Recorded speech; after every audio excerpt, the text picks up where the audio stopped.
49 ans, 86. Le Québec est parmi les sociétés où on est le plus vacciné. M. Legault le répète, mais les chiffres lui donnent totalement raison là-dessus. Et les jeunes, notamment, vous souvenez-vous, il y avait une époque où on disait les jeunes n'y vont pas, puis on les cherchait dans les parcs. Bien, cette époque-là est révolue parce qu'on les a trouvés. En tout cas, ils ont trouvé, eux, les lieux de vaccination.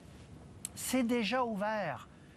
C'est déjà ouvert. Vous pouvez prendre déjà rendez-vous pour vos jeunes, ici, à Montréal, ailleurs, partout au Québec. On va vous expliquer dans quelques secondes, ils vont vous donner les détails, mais c'est déjà en marche. Alors, on va écouter le point de presse et on revient en analyse tout de suite après. Nous allons commencer avec une allocution du Premier ministre, suivie ensuite de la période de questions en français et en anglais. Je vous en prie, messieurs, allez-y. Oui. Où vous êtes? Vous êtes là? OK. Bonjour tout le monde. Bonjour, bonsoir. On est à 5 heures. Écoutez, d'abord, c'est une journée importante aujourd'hui qui va changer la situation de la COVID au Québec. Donc, on annonce qu'effectivement, on va commencer à vacciner les enfants de 5 à 11 ans.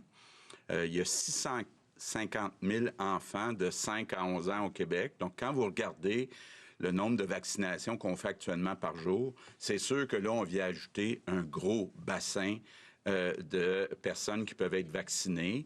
Donc, si on réussit à en vacciner un certain pourcentage, ça va changer la situation puis la couverture vaccinale de la population québécoise. Évidemment, on parle de vacciner des enfants de 5 à 11 ans. Donc, je me mets à la place des parents. Je suis moi-même parent. Je peux m'imaginer que ça peut amener certaines inquiétudes. Je veux essayer de rassurer les parents du Québec. D'abord, vous dire, c'est pas pour rien que le vaccin pour les enfants est sorti après celui pour les adultes et puis les adolescents. Parce qu'il y a eu encore plus de tests de fait un peu partout dans le monde. Puis les scientifiques ont aussi ajusté la dose. La dose que vont recevoir les enfants, c'est à peu près le tiers de la dose qui est donnée aux adultes. Et donc, les scientifiques pensent que c'est sécuritaire. Donc ça, c'est très important. Mais c'est normal qu'il y ait des parents encore qui se disent « je suis inquiet ». On parle de nos enfants. Il y a des informations qui sont disponibles à différents endroits. D'abord, sur le site québec.ca. Ensuite, quand vous allez vous faire vacciner, d'abord, on ne veut pas mettre de pression à personne. Donc, vous avez le droit de poser toutes les questions que vous voulez aux personnes qui vaccinent. Ce sont des personnes qui peuvent répondre à beaucoup de vos questions. Et, la question qui revient le plus souvent, c'est est-ce que c'est utile de faire vacciner mon enfant? Parce qu'on le sait, puis on l'a répété beaucoup, les risques pour les enfants sont beaucoup moins élevés que pour les adultes. Par contre, il y a des enfants à différents endroits dans le monde qui ont eu des conséquences, qui ont attrapé la COVID, qui sont retrouvés à l'hôpital, puis même, il y a des cas où il y a eu des effets à long terme. Donc, les scientifiques pensent qu'il y a des gros avantages à vacciner les enfants pour éliminer une bonne partie de ce risque-là pour les enfants d'avoir des effets à long terme, de se retrouver à l'hôpital. Bon. Donc, la première raison pourquoi on pense que c'est une bonne idée que les parents acceptent que leur enfant se fasse vacciner, c'est d'abord pour l'enfant. Donc, avant de penser aux autres puis protéger les autres, il y a vraiment un risque réel pour chaque enfant. Puis, une fois vacciné, bien, on réduit ce risque-là. La deuxième raison, c'est ce qui se passe dans nos écoles. Vous l'avez vu, on est obligé de fermer des classes. Évidemment, personne ne souhaite ça, là, que nos enfants soient privés de journées d'école. Donc, plus il y aura d'enfants vaccinés, moins il y aura de chances d'avoir des éclosions puis des fermetures de classes et donc des enfants qui vont perdre des journées d'école. Donc, ça, c'est la deuxième raison. La troisième raison, puis je la donnerai dans cet ordre-là, c'est de dire, avec le temps des fêtes qui s'en vient, rencontrer sa grand-maman, puis la tenir dans ses bras, puis rencontrer son grand-papa, pas avoir peur pour un enfant de donner la COVID à son grand-père ou à sa grand-mère, je pense que ça a une certaine valeur pour les enfants. Donc, je le dis comme ça. Donc, la vaccination va commencer dans les écoles la semaine prochaine, mais elle va commencer dès demain dans les centres de vaccination. Et donc, vous pouvez aller depuis ce matin sur Clic Santé, prendre rendez-vous, surtout si vous souhaitez, je pense entre autres aux plus jeunes, accompagner votre enfant plutôt que de donner une autorisation. Puis ça, je vais être bien clair, là, il n'y a aucun enfant qui va être vacciné dans les écoles si on n'a pas eu l'autorisation écrite des parents. Donc ça, c'est très clair.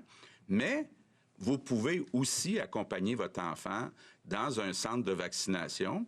Puis ça a l'air très populaire parce qu'on me disait qu'en milieu d'après-midi, il y avait déjà 80 000 rendez-vous de pris. Ça veut dire que sur 150 000 enfants, il y en a juste depuis ce matin, alors que, bon, ça a été connu grâce à vous que c'était ouvert. Bien, il y en a déjà 80 000. Puis ça, je vous parle du milieu de l'après-midi. On a peut-être à plus que ça à l'heure qu'on se parle. Bon, j'insiste sur le fait qu'il ne faut pas mettre de pression ni sur les enfants, ni sur les parents. On ne veut pas là, se retrouver dans une situation où des enfants seraient stigmatisés parce qu'ils n'ont pas été vaccinés, puis que les autres enfants commencent à dire, bien, toi, tu n'as pas été vacciné. Regardez, là, c'est un choix personnel et il faut tout prendre le temps qu'il faut, puis répondre aux questions, puis se sentir à l'aise. L'autre chose qui est importante aussi de dire, comme on l'avait déjà dit, le passeport vaccinal, par exemple, d'un restaurant, ne va pas s'appliquer aux enfants de 12 ans et moins. Ça veut dire que tu sois vacciné, que tu ne sois pas vacciné, ça ne change pas la situation pour les enfants de 5 à 11 ans. Bon, l'autre chose qui est importante de dire, là, puis M. Paré est là, et il nous dit que dans les 3 semaines qui restent avant les congés des fêtes, on devrait être capable de donner une première dose à tous les enfants où les parents le souhaitent d'ici Noël. Bon, puis par la suite, la deuxième dose, ça va être 8 semaines plus tard. Donc, on veut dire qu'on va avoir probablement un gros mois de février aussi. Un mot sur la situation de la COVID en général. Bon, vous l'avez vu, dans certains pays en Europe, c'est très inquiétant. On a même recommencé à reconfiner. Des endroits, il y a des manifestations, même des émeutes. Quand on regarde plus proche de chez nous, aux États-Unis, si je prends juste les hospitalisations par million d'habitants, il y en a 6 fois plus d'hospitalisations que nous au Québec. Donc, oui, il y a une augmentation du nombre de cas au Québec. On s'attend à ce que ça continue. Là. Il y a comme une montée un peu partout dans le monde. Il y a une petite montée des hospitalisations, puis ça aussi, ça devrait se poursuivre, mais ça n'a rien à voir avec ce qu'on voit aux États-Unis puis ce qu'on voit en Europe. Pourquoi ça va mieux au Québec? 3 raisons.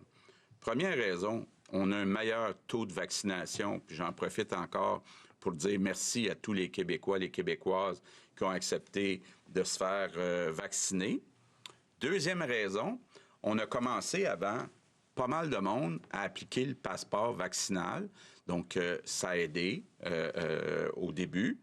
Et grâce à nos scientifiques, on a fait le choix, l'hiver passé, de garder une période de 8 semaines entre les 2 doses, alors qu'à beaucoup d'endroits dans le monde, ils ont réduit ça à 4 semaines. Puis là, on s'en rend compte aujourd'hui, c'était une très bonne décision. On a bien fait d'écouter la santé publique parce que le vaccin, il protège plus quand il est donné avec 2 doses, avec 8 semaines d'intervalle plutôt que 4 semaines d'intervalle.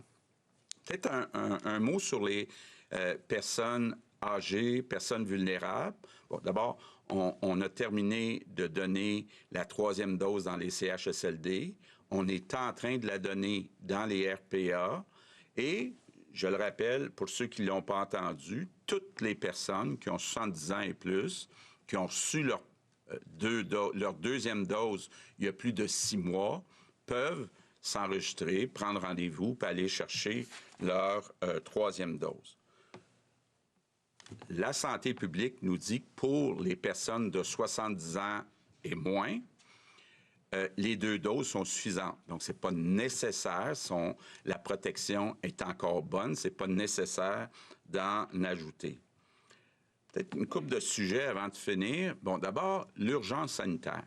J'entends, entre autres, les oppositions nous parler beaucoup de pourquoi on garde l'urgence sanitaire qui permet au gouvernement, entre autres au ministre de la Santé, de poser certains gestes qu'il ne pourrait pas en temps normal poser. Je vous donne des exemples. Obliger les masques dans les classes primaires. En passant, on pense qu'évidemment, si on réussit à vacciner un bon pourcentage des enfants, on va pouvoir l'enlever plus rapidement. Mais actuellement, c'est important de garder le masque. Un autre exemple, le passeport vaccinal. Bien, on a besoin du décret sur l'urgence sanitaire pour mettre en place puis garder le passeport vaccinal. Troisième raison, les primes. On donne des primes au personnel, aux travailleurs, travailleuses du réseau de la santé. On n'aurait pas le droit, si on n'avait pas l'urgence sanitaire, de le faire. Même chose pour l'embauche qu'on fait avec « Je contribue ». Donc, comme vous le voyez, il y a beaucoup de raisons, là, puis ça ne nous fait pas plaisir. Là. Moi, le premier, j'ai hâte d'arrêter l'urgence sanitaire, puis on pense, puis on est pas mal convaincus qu'une fois que les enfants vont avoir leurs 2 doses, ça veut dire quelque part fin février, début mars, on va pouvoir l'enlever, l'urgence sanitaire, mais actuellement, on en a besoin pour garder en place certaines consignes. Bon. La question que j'ai le plus entendue dans les dernières semaines, qu'est-ce qui arrive pour le temps des fêtes? Et je pose la question, puis Christian aussi, au Dr Arruda, je pense à tous les jours. Mais compte tenu de la hausse qu'on voit des cas, je comprends, on ne veut pas faire comme l'année passée et puis être obligé de reculer. Donc, on va se donner encore un petit peu de temps pour voir aller la situation. On est confiant qu'on devrait être capable d'élargir le nombre de personnes dans les maisons, mais je veux dire à tous ceux qui nous écoutent, s'il vous plaît, d'ici Noël, est-ce qu'on peut respecter les consignes? Donc, quand on dit c'est 10 maximum dans les maisons, bien, c'est sûr que si on ne respecte pas les consignes de base d'ici Noël, on ne s'aide pas pour que, dans le temps des fêtes, on puisse assouplir ces mesures-là. Donc, je conclus en disant que même s'il y a une augmentation des cas de COVID au Québec, quand on se compare, on se console. Puis c'est grâce aux Québécois. On a eu un bon succès ensemble sur la vaccination. On a aussi bien respecté les consignes depuis le début. Donc, les Québécois ont montré qu'ils étaient capables de serrer les coudes. Et c'est grâce à ça si aujourd'hui, bien, la situation est meilleure dans cette 4e vague au Québec que, par exemple, aux États-Unis ou en Europe. Donc, j'en profite pour terminer en disant un grand merci du fond du cœur à tous les Québécois, Québécoises. Few words in English. Good afternoon, everyone. Alors, Sébastien Boivin nous l'avait dit, mesdames et messieurs, il n'y a pas énormément de détails qu'on ne connaissait pas. Vous allez, pour faire vacciner vos enfants de 5 à 11 ans, sur Clic Santé. Sébastien, Christian et Michel, rebonjour. On va retourner pour les questions, mais un petit bout. Sébastien, effectivement, on savait tout ça. Là, il dit, il précise que la semaine, on va sur Clic Santé pour un rendez-vous si on veut les accompagner. Ça, c'est clair. Deuxièmement, les écoles, c'est la semaine prochaine que ça commence. Oui, et donc la machine est en marche pour vacciner à 1 dose tous les enfants qui le voudront d'ici Noël. Donc, 650 000 enfants au total qui ont entre 5 et 11 ans au Québec. Donc, la deuxième dose sera donnée 8 semaines plus tard, février-mars, probablement pour compléter la vaccination. C'est intéressant dans les arguments de vente. M. Legault dit faites-le pour l'enfant, faites-le pour les écoles, faites-le pour les grands-parents aussi, diminuer leur risque. Mais ça reste un choix personnel. Donc, il essaie de mettre le moins de pression possible, quand même avec des arguments de vente, mais en disant ça reste un choix personnel des parents et des enfants de se faire ou non vacciner. Bon, un petit mot, parce qu'on va retourner bien sûr pour les questions, parce qu'il va forcément être question du rapport de la protectrice du citoyen sur les CHSLD. Michel David, bon, pour les enfants, M. Legault fait son plaidoyer, quoi. Fait son plaidoyer et comme dit Sébastien, il y va le plus doucement possible. Et je pense que ce qu'il raconte est plein de sens. Oui, il y a, disons, 5 minutes après avoir été très gentil, quand même dit que, bon, ben, un coup que tout le monde sera vacciné, on pourra alléger, alors il y aura un bénéfice pour tout le monde, mais de toute évidence, il a voulu mettre des gants blancs, là. Christian. Oui, c'est ça qui était frappant, en fait, le ton très rassurant, très pédagogique du premier ministre. Il a vraiment insisté beaucoup sur le fait qu'il n'y avait aucune pression sur les enfants, évidemment, et aussi sur les parents. Il n'a pas parlé de pourcentage qu'on visait, en fait, de taux de vaccination des enfants. Il a beaucoup insisté aussi sur le fait qu'au Québec, c'était quand même... Ça allait bien comparativement ailleurs. On vous retrouve après. C'est la période des questions qui commence. On a été habitué à avoir des pourcentages clairs, surtout que la fin de l'urgence sanitaire y est associée. Alors, quel est-il ce pourcentage? Puis, qu'est-ce qui arrive si on ne l'atteint pas? Bien, je vais peut-être commencer, puis je demanderai au docteur Arruda de compléter. C'est sûr que je vous dirais, en gros, que le plus possible, on va avoir un pourcentage élevé, mieux ça va être. La raison pour laquelle on n'indique pas de pourcentage, c'est que pour les raisons que le premier ministre a expliquées, c'est qu'on ne veut pas mettre trop de pression sur les parents ou sur les enfants. On va regarder comment la situation va évoluer. Mais si je faisais une comparaison, Mme Côté, avec ce qui est arrivé avec les 12-17 ans, les 12-17 ans, on a vacciné 95 % en première dose, ce qui est extraordinaire. Mais il y a eu un temps très important, là. Ça s'est échelonné sur plusieurs mois. Alors moi, ce que je dirais, c'est qu'on veut respecter le jugement des parents. C'est exactement ce qu'on vient de dire. Puis ce que je dirais, c'est basé, et je vais passer la parole au Dr Arruda, on pense que c'est la meilleure façon de faire cette approche-là, de ne pas se fixer un pourcentage spécifique parce qu'on veut laisser beaucoup le jugement aux parents dans ça. Je pense qu'on est très confortable avec cette approche-là. Vous savez, il y a une plus grande sensibilité. Il y a une plus grande sensibilité des parents vis-à-vis de la vaccination de leurs tout-petits pour toutes sortes de raisons. Par contre, la population québécoise est très au rendez-vous pour la vaccination des enfants et je pense que c'est un beau cadeau qu'on peut leur donner parce que, comme le dit le premier ministre, heureusement, ils ont des effets de la maladie qui sont rares, mais ils sont présents. Il y a de la COVID longue qui peut se faire. La COVID peut entraîner aussi des syndromes inflammatoires multisystémiques là, dans les faits. Et je pense qu'on peut éviter ça. Et en plus, il ne faut pas négliger là, que les enfants ont besoin d'être stimulés à l'école, etc., là, et de participer. Ils ont déjà été pas mal empêchés au courant des dernières vagues. Actuellement, c'est un milieu où ça circule beaucoup. Donc, si les parents, c'est important qu'ils soient bien informés, qu'on réponde à leurs questions. On n'aurait pas mis un programme chez des enfants avec un vaccin qui n'est pas sécuritaire ou avec des effets très importants. Fait que moi, je pense que c'est correct. Et je pense qu'on va atteindre au Québec des taux de vaccination qui vont être acceptables. Et on a peu de temps avant Noël. Comme on l'a dit, on ne veut pas mettre de pression. On veut que ce soit un choix éclairé. On va monitorer la réponse, puis on va donner l'information la plus précise pour que les parents prennent un choix éclairé. Mais sur la fin de l'urgence sanitaire, comment on le mesure? Regardez, c'est que je pense que déjà, je vais vous le dire, aujourd'hui, là, on n'a même pas commencé les rendez-vous. Les rendez-vous commencent demain, puis il y a déjà 80 000 personnes qui sont inscrites. Je pense que ça donne déjà une indication, un peu ce que le premier ministre avait dit, les gens attendaient ça depuis longtemps. Mais aujourd'hui, là, étant donné la situation qu'on connaît de se fixer un pourcentage, je pense qu'on ne se rendrait pas service. Alors, on va regarder comment les choses vont aller, mais je vous donne juste l'exemple des 12-17 ans. Souvenez-vous, là, on se demandait si on allait être capable de les convaincre. Il y en a 95 % qui sont venus. Alors, je pense qu'on peut être optimiste que ça va bien aller du côté des 5 à 11 ans. Olivier Bossé, Le Soleil. Bonjour, messieurs. Pour le plan du temps des fêtes, M. Legault en a parlé beaucoup, mais M. Arruda, est-ce est-ce que ce qui se passe en Europe et aux États-Unis influence votre décision au sens où on a vu pendant un an et demi que souvent, pas toujours, mais souvent on avait les mêmes conséquences 3 ou 4 semaines, ce qui nous amène plus tard, ce qui nous amène exactement à Noël?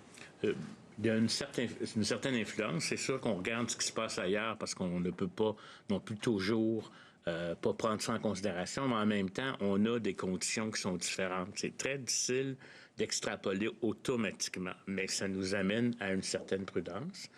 Comme disait le premier ministre, une des choses que je pense importantes, c'est qu'on maintienne un niveau de transmission d'ici Noël qui va augmenter un peu, qui va nous permettre de maintenir, j'appellerais, éviter une explosion de cas avec le temps des fêtes, d'où l'importance, à mon avis, de respecter les mesures qu'on a mises en place jusqu'à maintenant pour ne pas avoir à faire du retour et du back comme il se fait actuellement en Europe. Est-ce que, là, la question, vous allez me dire, est-ce qu'on va avoir une 5e ou une 6e vague ou une 7e? Je ne peux pas vous répondre très clairement, mais ce que je vois, c'est qu'actuellement, on a quand même réussi dans les vagues récentes à cause de la très haute couverture vaccinale, je tiens encore à remercier le Québécois, comme disait le premier ministre, à cause qu'on a relativement respecté les mesures. Il y a toujours des personnes qui ne le font pas, mais la majorité des gens le font. Moi, je pense que si on veut s'offrir un beau Noël, à mon avis, là, je nous demande de respecter les consignes qu'on met maintenant et qu'on arrive au temps des fêtes, là, à la veille des temps des fêtes, non pas avec 2000, 3000, 4000 cas, parce que plus il y a de cas, plus il y a de chances de gens qui sont hospitalisés. Et je vais passer un message aussi. Là, on annonce la vaccination des petits, mais tous ceux qui n'ont pas reçu leur première dose. On vaccine encore des 2-3 000 personnes en première dose. Faites-vous ce cadeau-là, parce qu'on le sait, c'est les non-vaccinés qui se retrouvent à l'hôpital puis qui peuvent en mourir aux soins intensifs. Fait que vous avez vu l'effet de la vaccination sur ce que ça a eu au Québec. On voit l'effet de ces hospitalisations. Offrez-vous donc ce cadeau-là, même si vous êtes de n'importe quel âge, vous n'avez pas reçu encore le vaccin. On donne encore des vaccins, on en donne 2000 par jour, et c'est autant de personnes qui vont avoir...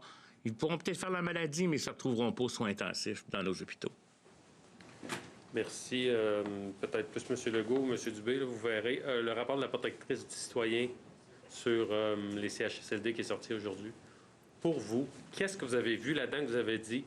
Ça, c'est nouveau pour nous, puis on retient ça, puis on va appliquer ça dans les 27 recommandations. Bien, écoutez, je dirais, Monsieur le Premier ministre, ça vous va, là, je pense que j'ai bien dit aujourd'hui en Chambre que j'en ai pris connaissance rapidement, là. Il y a près d'une 40aine de recommandations. La bonne nouvelle, c'est qu'il y a au moins la moitié des recommandations qu'on a déjà implantées. Fait que ça, je pense que c'est rassurant pour les Québécois. Je pense que ce qu'il faut faire de plus, puis il y a des éléments là, que je veux rediscuter avec, entre autres, nos gens de l'équipe du ministère, c'est le suivi qu'on fait dans les CHSLD en termes d'inspection, d'évaluation, parce que il faut revenir souvent. Puis je pense qu'en tout cas, dans les recommandations de suivi d'inspection, c'est peut-être ça qui est le plus important à faire. Puis plus on sort de la pandémie, plus on a mis nos mesures de pays, toutes nos mesures de masques, comment on suit le PCI, c'est-à-dire le système de prévention des infections. Ça a l'air de rien, mais il ne faut pas prendre pour acquis que parce qu'on a mis ces directives-là, qu'elles sont toujours suivies. Alors donc, je pense qu'il y a une chose que je vais m'assurer, moi, dans les prochains mois, c'est que on écoute ces recommandations-là de la protectrice du citoyen, mais qu'on fait des inspections beaucoup plus régulières maintenant. Puis ça, je pense que c'est une des choses qu'on va le faire. On a ajouté, puis je donne l'exemple, M. Bossé, on vient d'ajouter des inspecteurs pour les RPA, parce que même si on n'est pas... c'est pas nous qui avons la responsabilité, c'est des propriétaires privés, il faut le suivre quand même. Alors, mais on l'a fait pour les RPA, et là, on va faire la même chose avec les CHSLD, d'augmenter le nombre d'inspecteurs ou d'évaluateurs. Alors ça fait partie des choses qu'on va faire dans les prochains mois. Fanny Lévesque, allez-y. Juste pour ajouter, j'ai lu le rapport. Moi, il y a 5 recommandations ou 5 groupes de recommandations, là, pour moi, que je trouve importantes. La première, c'est qu'on dit que notre réseau est trop centré sur les hôpitaux. Hein? Puis effectivement, puis on n'est pas les seuls. Là, quand la pandémie a commencé, on voyait ce qui se passait avec le manque de respirateurs dans certains hôpitaux à New York, en Italie. Donc, on s'est beaucoup concentré sur les hôpitaux, pas assez sur les CHSLD. Donc, je pense que on a vraiment eu notre leçon ce côté-là, pas juste nous autres. Là. Je pense que c'est un peu comme ça partout dans le monde. Bon, la pénurie de personnel, évidemment, à un moment donné, il nous manquait 10 000 personnes. Je pense qu'on a réagi rapidement en mettant en place une formation en quelques mois pour combler ces postes-là, mais pendant ces quelques mois-là, il nous manquait beaucoup d'employés. Donc ça, je pense que c'est en voie d'être réglé. L'autre chose que Christian a réglé, c'est d'avoir un patron dans chaque établissement. Il avait été décidé que ça pouvait être possible d'avoir un ou une patronne pour plusieurs établissements. C'était pas une bonne idée, là. C'était comme ça depuis longtemps. Christian a changé ça. L'autre chose, ça concerne le matériel de protection. Bien là, effectivement, d'avoir un inventaire quotidien, établissement par établissement, puis d'avoir aussi des personnes qui savent comment l'utiliser, qui s'assurent que le personnel l'utilise correctement. Bien là aussi, il y a eu des gros changements qui sont en train d'être faits. Puis la 5e recommandation, pour moi, là, qui est importante, c'est le système d'information. On l'a dit, là, puis moi, j'en ai souffert pendant les premiers mois. Ça n'avait pas de bon sens de ne pas être capable d'avoir plus de données que ça. Là. On a un système d'information qui est archaïque, et on a la meilleure personne pour travailler là-dessus avec Christian, mais il y a encore, c'est pas tout réglé là, actuellement. On ne change pas ça du jour au lendemain, un système d'information. Fait que ces 5 recommandations-là, ou groupes de recommandations-là, pour moi, sont les plus importantes. Et il faut continuer d'y travailler. Fanny Lévesque, La Presse Plus. Oui, bonjour à vous trois. Je voudrais continuer là-dessus. De façon plus précise, il y a quand même une conclusion qui se dégage de son rapport, là. Entre autres, le fait qu'elle dit, bon, les faits ne mentent pas.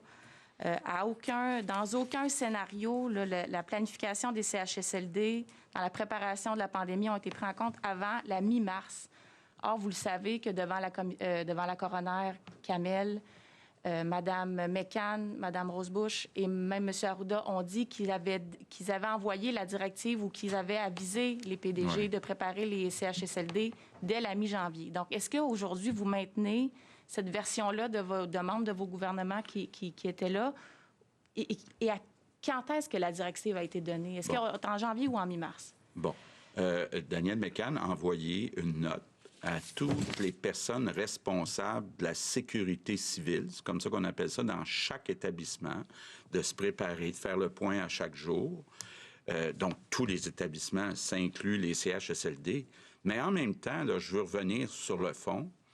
Je pense pas que ni nous, ni New York, ni les pays en Europe ont vu que le problème serait dans les espaces de soins de longue durée. OK? Nous, on appelle ça des CHSLD, là, mais de dire que dans ces établissements-là de soins de longue durée, c'est là qu'il y avait beaucoup de personnes vulnérables. C'est là que ça a frappé plus fort que les hôpitaux où on se disait toute la population va se ramasser dans les hôpitaux, puis il va nous manquer de ventilateurs, puis on va avoir des urgences qui vont déborder.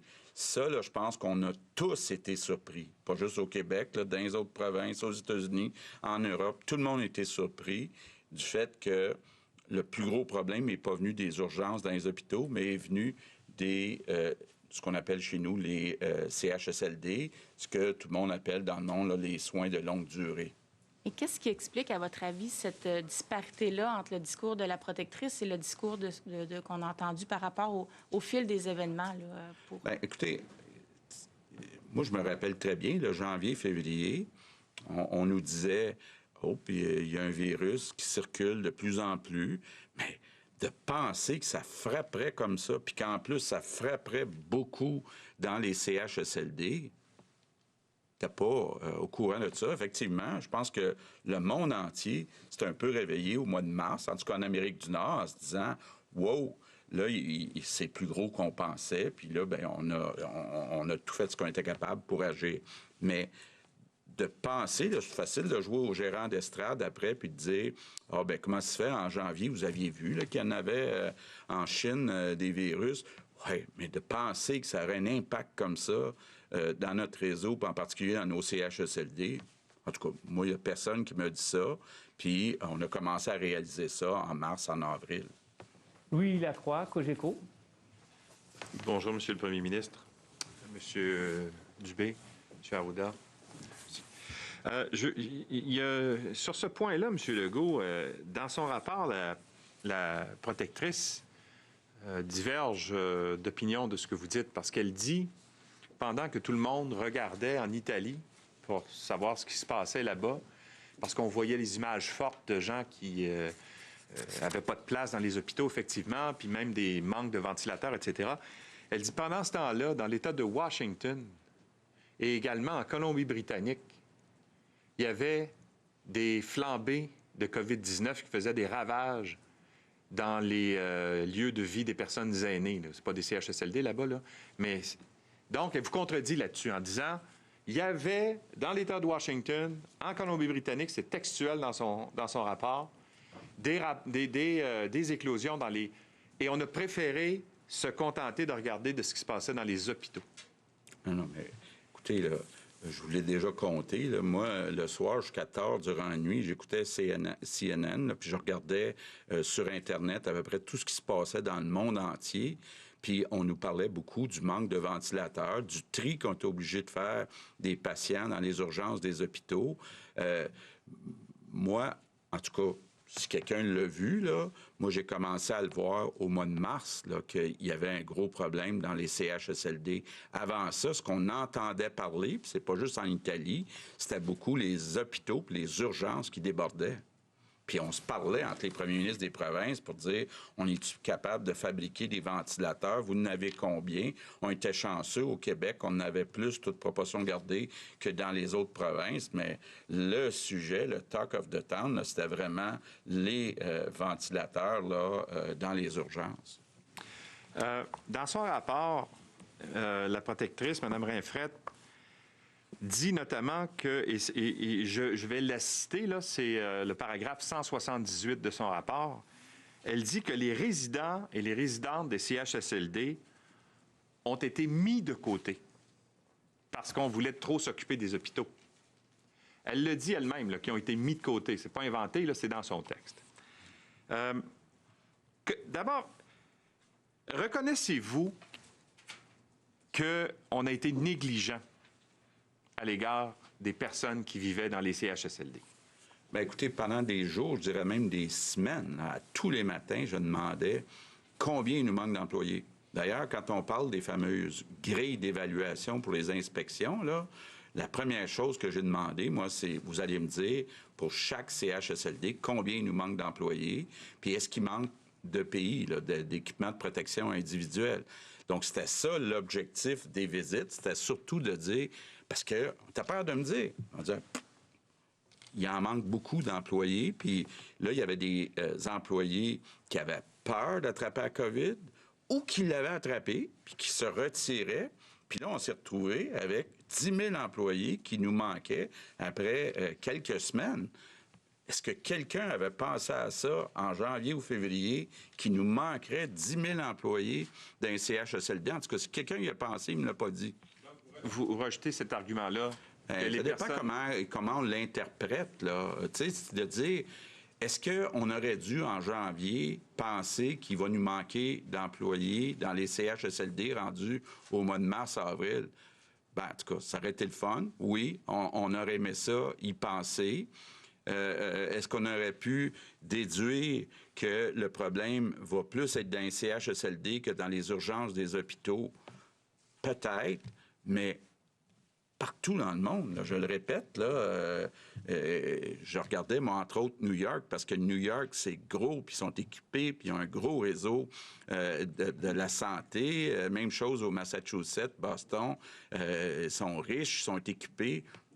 Tout le monde a fait la même erreur de se concentrer trop sur les hôpitaux, les urgences des hôpitaux, puis pas assez sur les services qui sont donnés dans les maisons de soins de longue durée. Alex Boissonneau, Radio-Canada. Bonjour, messieurs. Il y a des gens qui disent, à propos de la conférence de presse qui se tient ce soir, que, étant donné qu'on a un rapport qui est difficile, celui de Mme Rinfret, il a été présenté il y a à peine quelques heures, que vous tentez de faire diversion aujourd'hui avec l'annonce. Qu'est-ce que vous répondez à ces gens-là? Puis aux gens qui disent aussi que peut-être comme marque de respect aux milliers de Québécois qui sont morts dans les CHSLD, on aurait dû laisser toute la place au rapport. Bien, écoutez, d'abord, là, ça se poursuit, la pandémie. Puis actuellement, là, on vient d'avoir le OK pour vacciner les enfants de 5 à 11 ans. Puis je sais qu'il y a des parents qui sont inquiets. Donc, je réponds à vos questions sur le rapport de la coroner, comme je vais le faire sur les autres rapports qui vont sortir. Mais je pense que c'est important. Il y a un bassin de 650 000 personnes, des enfants, qui peuvent être vaccinés, qui peuvent changer la phase de la pandémie au Québec. Donc, on peut parler de ça, puis répondre à vos questions concernant le rapport du coroner, là. Puis, écoutez, moi là, de me faire dire qu'on manque de respect, là, alors que j'ai été ici jour après jour après jour, 7 jours sur 7, puis que j'offrais mes condoléances à tout le monde, puis c'était un des moments les plus durs de ma vie, puis de dire qu'aujourd'hui, je manque de respect parce que je viens expliquer aux parents que c'est une bonne idée de vacciner les enfants. Écoutez, là, voilà, c'est ça l'opposition. Toujours sur le rapport de la protectrice du citoyen, est-ce que vous pensez, le compte tenu de ce qu'on a lu, compte tenu du fait qu'il y a un rapport qu'on attend aussi de la commissaire à la santé et au bien-être, est-ce que vous avez l'impression qu'à partir de maintenant, tout a été dit sur ce qui s'est passé, puis qu'on est prêt à tourner la page? Il y a des gens qui demandent une enquête publique. Est-ce que vous croyez que lorsqu'on aura le rapport de la commissaire, j'ai cru comprendre que même la coroner disait, la dernière affaire qu'on a besoin, là, c'est une autre enquête, là. On est vraiment à l'étape de régler les problèmes, puis c'est ce qu'on est en train de faire. Puis moi, je pense que ce qui est le plus important, là, c'est pas de faire une 12e enquête, là. La commissaire à la santé est en train d'en faire une complète avec tous les pouvoirs d'une commission d'enquête publique. Mais là, il est temps qu'on s'assure qu'il y a assez de personnel, qu'il y a assez de responsables des équipements, qu'il y a des systèmes d'information qui marchent. C'est là qu'on est rendu. Puis laissons Mme Castonguay poursuivre son travail. Marc-André Gagnon, Journal de Québec. Bonsoir.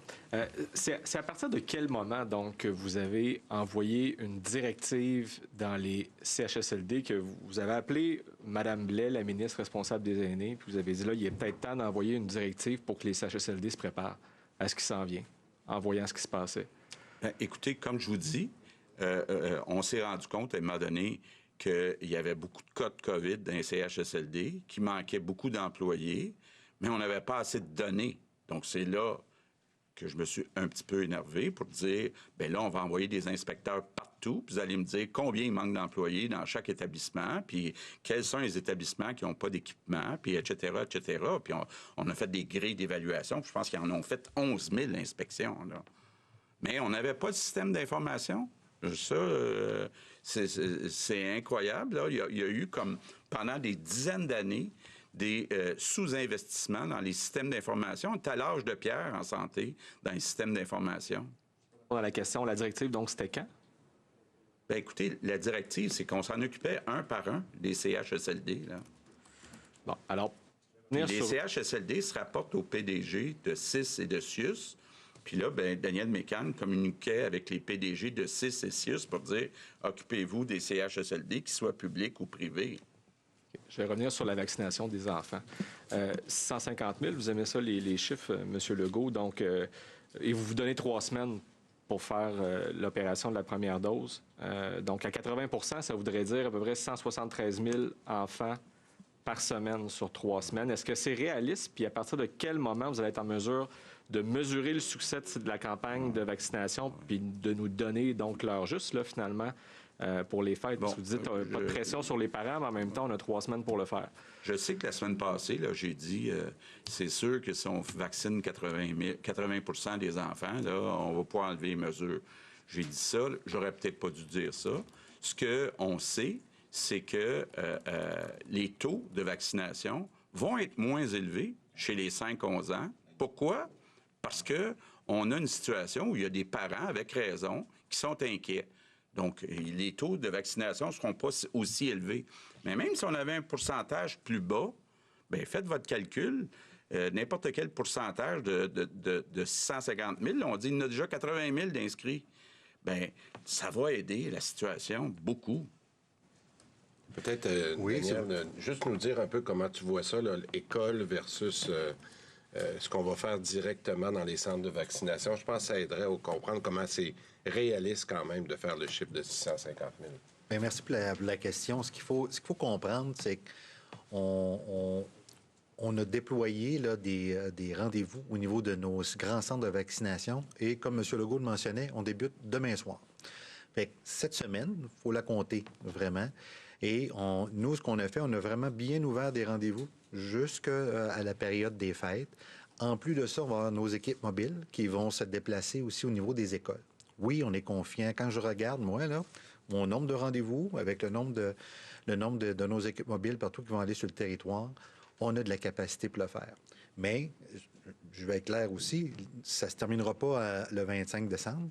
Il y a des familles qui vont probablement faire le choix, ce sera leur choix, de se faire vacciner plus tard. Et aussi, on aura encore de la capacité là, pour bien les desservir, pour bien les accueillir, bien les informer, qu'ils fassent un choix éclairé. On est prêt. Daniel, peut-être tu dire un mot aussi sur le consentement des parents, la responsabilité que les écoles vont envoyer les documents. Ça, je pense que c'est important que les parents comprennent ça ce soir-là. Oui, mais merci, M. Dubé, de me permettre de le mentionner. Fait qu'encore là, peut-être, m'adresse aux parents là, à la maison. Là, vous allez voir, au cours des prochains jours, les écoles vont distribuer des formulaires d'information et des consentements pour justement faire le choix de la vaccination pour ceux qui vont être vaccinés au niveau des écoles. Fait qu'encore là, ça va être fait de façon éclairée. Fait que vous n'avez pas rien reçu encore. On attendait d'avoir tous nos documents d'homologation de Santé Canada, la recommandation du Comité d'immunisation du Québec. C'est prêt. Ça va être distribué dès demain.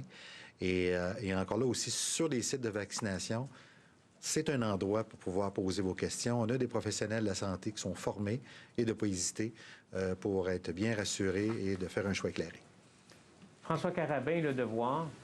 Bonjour, messieurs. Monsieur Legault, je vais vous ramener sur le rapport de la protectrice le temps d'une question. Vous avez parlé du rôle des hôpitaux dans tout ce dossier-là des CHSLD, plus particulièrement des transferts. La protectrice du citoyen pointe du doigt ces transferts-là qui ont été faits des hôpitaux vers les CHSLD en mars 2020. La semaine dernière, devant la coroner, Mme McCann avait affirmé qu'il y avait en bas de 1000 transferts qui avaient été effectués durant ce mois-là et que c'était un chiffre de transfert qui n'était pas particulièrement significatif. Or, aujourd'hui, Mme Rinfret, la protectrice du citoyen, dit qu'il y a eu 1700 transferts en mars 2020 et que c'est un chiffre qui est significatif. Donc, comment vous expliquez cette contradiction entre la protectrice et Mme McCann? Je ne suis pas au courant. Est-ce que c'est 1000 ou 1700? Je sais qu'il y a eu des transferts à la suggestion des responsables sous-ministres adjoints à la santé qui avaient peur que ça déborde dans les urgences. Mais est-ce que c'est 1000 ou 1700? Je ne sais pas, mais je pense que 1000, c'est quand même significatif. Mais comme je vous dis, à l'époque, tout le monde était convaincu autour de la table, là, pour une vingtaine, que ça frapperait plus fort dans les urgences des hôpitaux que dans les CHSLD. Mais juste sur cette question-là, comment ça se fait que Mme McCann, devant la coroner, dans un témoignage qui est sous serment, présente des chiffres qui, visiblement, ne sont pas exacts? Bien, on va voir. Là, je pense que Mme McCann va vous rencontrer demain. Là, vous pourrez lui poser la question. Merci. Nous en sommes maintenant à la période de questions en anglais. Nous allons commencer avec Phil Authier. Nous avons, plaide M. Legault, nous avons fait tous la même erreur. Il plaide qu'aux États-Unis, ailleurs, on a trop mis d'emphase sur les hôpitaux, on craignait. Martine Biron, Christian Dufour, Michel David, Sébastien Bovet, M. Legault qui a fortement réagi au rapport de la protectrice du citoyen qui accuse, en fait, le système de santé d'avoir laissé tomber complètement les personnes âgées. Et Sébastien, M. Legault, il va assez fort. Là. Il dit, lui plaide que c'était partout pareil. Or, les chiffres montrent qu'il y a eu plus de morts au Québec, mais il dit que c'était partout pareil, on a tous fait la même erreur. Oui, et dans le fond, il ne contredit pas nécessairement la protectrice du citoyen parce qu'il admet que les gens autour de la table dans la cellule de crise se sont réveillés au mois de mars avec la situation des CHSLD. Là où il y a un flou, c'est que la ministre McCann a dit que dès le mois de janvier, on avait pris conscience des risques et des menaces qui pouvaient peser sur les CHSLD.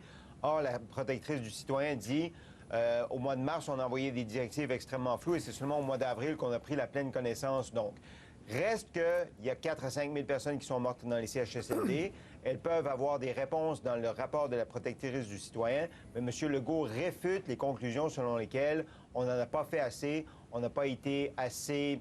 on n'a pas pris à la mesure de ce qui se passait dans les CHSLD, en tout cas pas à partir du mois de mars ou avril. Il dit en janvier, février, si quelqu'un avait su, plaide-t-il, là, si quelqu'un avait su que le danger guettait à ce point les CHSLD, en tout cas, ils ne me l'ont pas dit à moi. C'est ce que plaide Michel David, M. Legault. Oui, et c'est pas impossible, je vous dirais. Moi, j'ai toujours été étonné que M. Legault n'ait été mis au courant là, de la pandémie, enfin de l'ampleur de la pandémie en général, que le 9 mars, quand même, c'était passablement tard. Mais le problème, M. Legault dit que tout le monde a fait la même erreur, on a transféré les gens des hôpitaux vers les CHSLD, c'est vrai, mais tous les CHSLD ou les lieux de soins de longue durée n'étaient pas aussi mal préparés qu'au Québec. S'il y a eu plus de morts, c'est parce qu'ici, on les a envoyés dans des endroits où il n'y avait personne pour les soigner, pour les nourrir, et que ces gens-là n'avaient pas la compétence, ne savaient pas comment mettre des équipements. C'est là le problème. Le transfert, oui, tout le monde l'a fait, mais ils ont envoyé des patients dans des endroits qui étaient prêts à les accueillir, alors qu'au Québec, on ne l'était pas. C'est ça la grande question qui demeure, à mon sens. On a toutes sortes d'explications, mais comment ça se fait que la Colombie-Britannique était prête, puis nous autres, on ne l'était pas? Oui. Christian. Bien, M. Legault ne semble pas admettre une responsabilité de son gouvernement en tant que tel dans cette catastrophe-là. Il y a le système de santé qui est mis en cause par le rapport de la protectrice citoyen, puis l'action du gouvernement. C'est vrai qu'au Québec, il y a eu beaucoup plus de morts qu'ailleurs. Ça, on n'en sortira pas. Cela dit, je trouve que M. Legault fait bien d'insister sur le fait que c'est bien beau, là, après, de refaire le procès rétroactivement, mais jusqu'en mars, souvenons-nous, personne ne pensait que ce serait un cataclysme à ce point-là. Donc, de dire en janvier, on aurait dû réaliser, non. En janvier, moi, je comprends très bien que même dans le système, les gens ne le réalisaient pas. C'est arrivé très rapidement, c'est arrivé vers le 10 mars, que là, tout a déboulé, ça a déboulé en quelques jours. Donc là-dessus, M. Legault a raison. Mais moi, je crains que le gouvernement soit en train de perdre le contrôle de ce dossier-là. Là, ils sont sur la défensive, ils ont des arguments qui peuvent se défendre. Bon, M. Dubé a quand même dit qu'on avait mis en œuvre une partie importante des recommandations de la protectrice citoyenne. Je pense que c'est M. Legault qui l'a dit plus tôt. Mais là, la dynamique politique est enclenchée de façon partisane, de façon extrêmement dure, féroce. Et le gouvernement, en fait, n'a plus le contrôle du dossier qu'il avait. Il y avait un contraste énorme entre la conférence de presse sur la vaccination, où tout allait bien. Hein, je trouve que c'était rassurant, c'était responsable, c'était intéressant. Et le protecteur du citoyen. De plus en plus, je pense que le gouvernement va être confronté à ça. Il va falloir qu'il trouve un moyen de reprendre le contrôle. Il n'a plus de contrôle, me semble-t-il. Martine, et quand on soumet M. Legault, pourquoi vous faites ça ce soir à 17 h alors qu'on savait que c'était une journée de remise d'un rapport dur? Là, il a bondi. Là. Il a dit comment ça, manque de respect? J'étais là tous les jours. Je suis capable de répondre aux deux sujets en même temps. Il était piqué, là. Oui, ça a été la dure question, je pense, du point de presse. Et effectivement, il était froissé de cette question-là. Et c'est vrai que M. Legault était là jour après jour pendant la première vague. Et c'est vrai que ils en ont cherché des solutions quand ils se sont rendus compte que c'était compliqué. Le problème, c'est que, et c'est dans le rapport de la protectrice du citoyen, quand on a réalisé que ça explosait, là, que ça débordait dans les CHSLD, on a ouvert le coffre à outils et on n'a rien vu. Il n'y avait rien. Il n'y avait pas de patron dans les CHSLD. Le ministère de la Santé et des Services sociaux avait une mauvaise communication avec les CIS et les CIUS. La protectrice du citoyen parle d'un fossé, elle parle de cafouillage. Ça veut dire que le lien ne se faisait pas. Et on a tous constaté pendant la première vague le décalage entre ce que disait le gouvernement et ce qui se passait sur le terrain. Si bien que dans les CHSLD, là, c'était le free for all. Il n'y avait personne qui les aidait. Là. Okay, je veux quand même... Oui, rapidement. Et la protectrice citoyen, en fait, lorsqu'elle vous a parlé, elle disait tout le temps, on aurait dû. Vous avez posé une question fondamentale. Je veux dire, c'est qui ça, on aurait dû? Et elle vous a répondu, Patrice, les différents intervenants. Donc, on parle d'un système de santé. Il y a d'une part la responsabilité du gouvernement. Je trouve que le gouvernement n'assume rien. Mais le système de santé, c'est plus large que le gouvernement Très Legault. bien. C'est quelque chose de plus proche. Vaccination, je veux revenir à ça. C'était la motivation pour cette conférence de presse. Là, M. Legault vient de dire, Sébastien, il dit, écoutez, j'ai dit la semaine dernière que si on était tous vaccinés, les enfants, là, on pourrait enlever les mesures, puis les masques, et tout ça. Il dit, j'aurais pas dû dire ça, parce que le taux va être plus bas. Là vraiment, là, ça y allait, là. Voilà, il avait fixé la barre à 80 de vaccination des 5-11 ans. Là, il dit, j'aurais pas dû donner ce chiffre. Et il s'est bien retenu Et j'aurais d'en pas dû donner faire le lien avec les mesures aussi. Il dit, Voilà, j'étais exactement. prudent, là. Et il s'est bien retenu d'en donner un pourcentage dans la conférence de presse, laissant libre choix aux parents de faire ou non vacciner leurs enfants. Mais on pense, entre vous et moi, au gouvernement, on pense qu'à 60 de taux de vaccination, ça va ressembler à un taux acceptable pour espérer pouvoir lever des mesures sanitaires. Mais en même temps, il faut qu'il y ait un certain pourcentage de vaccination des enfants. Il n'a pas voulu rentrer dans les chiffres et c'était une erreur de donner le chiffre de 80 Bon, oui, Michel, ça vous a frappé aussi, peut-être. Il dit, je me suis allongé le cou un peu trop la semaine dernière. Oui, bien, c'est ça. Il n'avait pas préparé son intervention la semaine dernière. Là, il a rajusté. Mais il accepte quand même de se livrer au jeu des calculs quand on dit, bien, 150 000, ça va prendre tant par semaine. Puis là, il dit, oui, ça peut se faire. Alors, on ne veut pas fixer de chiffre, mais dans le fond, on a un objectif, c'est clair. Très bien. Rapidement, On est très conclusion. respectueux. Mais moi, ce que je retiens, là, c'est vraiment la bonne nouvelle, c'est qu'on est extrêmement respectueux des parents et des enfants là-dedans. Puis c'est ça qu'il fallait faire. C'est très, très sensible. Moi, c'est ce que je retiens beaucoup. Martine, oui, respectueux. Il y aura consentement, bien sûr. On ne va pas vacciner les enfants dans les classes comme ça. C'est une démarche. On y va prudemment. Lentement, mais sûrement. Et pour les 12 à 17 ans, il a dit ça a été ça a été long. Hein. Rappelez-vous qu'ils sont allés dans les parcs les vacciner. Ça a marché. Ça a fonctionné. 95 c'est extraordinaire. Je dois vous quitter. Téléjournal 18h pour moi. L'économie va suivre après. On regarde les images. Ça vient d'arriver. C'est à Toronto. Ils ont commencé, les enfants de 5-11 ans. Ben voilà comment ça se passe là-bas, les petits bouts de choux qui vont se faire vacciner en Ontario. C'est partout pareil. On verra jusqu'où, à quel seuil on atteindra pour les 5-11 ans. Merci d'avoir été là, mesdames et messieurs. On se retrouve dans quelques minutes. Sinon, à demain, 17h.